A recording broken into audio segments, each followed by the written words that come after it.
Video kali ini kita mulai membangun modul biaya operasi. Kita lihat di soal. Jadi eh, produksi DRB ini seluruhnya menggunakan komponen lokal yang perakitannya terjadi di dalam negeri, di kasus kita di Batam dan di Surabaya. Dengan kondisi ini maka seluruh biaya terjadi, pengeluarannya terjadi dalam rupiah. Jadi tidak ada pembayaran ke supplier menggunakan mata uang asing. Lalu di sini ada informasi mengenai biaya. Jadi biaya operasi DRB ini ada dua jenis, tetap dan variabel. Yang variabel ini sesuai namanya, dia akan berubah mengikuti jumlah unit produksi. Semakin banyak unit produksinya, semakin besar biaya variabel tersebut. Nah, di sini dibedakan antara biaya variabel, bahan baku utama, dan bahan baku aksesoris untuk kedua jenis sepeda, merek sepeda.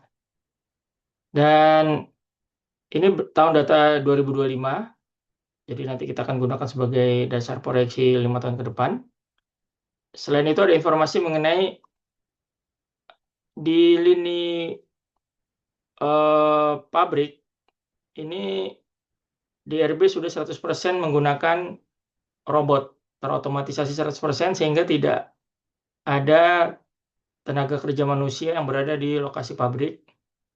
Namun di sini ada operator. Nah, biaya gaji operator ini masuk sebagai biaya tetap,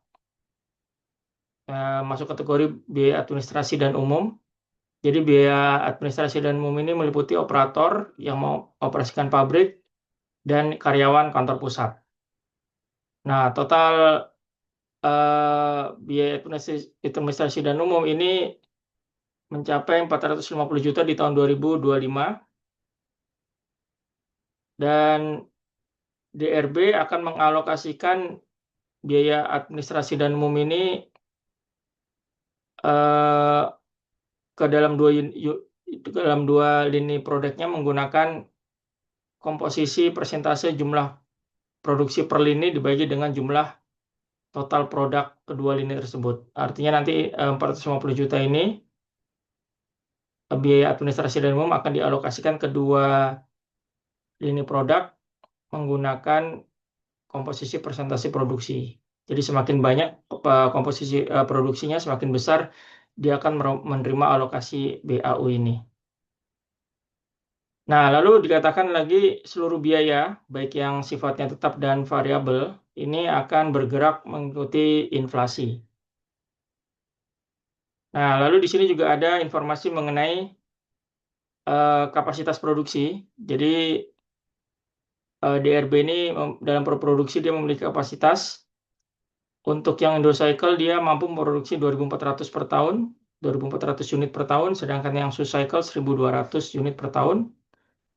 Dan nah ini asumsi yang penting juga, seluruh produksi yang diproduksi dalam 1 tahun itu laku terjual di tahun yang sama. Jadi di sini tidak ada persediaan tahun ini yang terjual tahun depan, tidak ada, karena asumsi kita adalah seluruh produksi yang terjual yang dihasilkan tahun ini, seluruh produk yang dihasilkan tahun ini akan laku di tahun yang sama.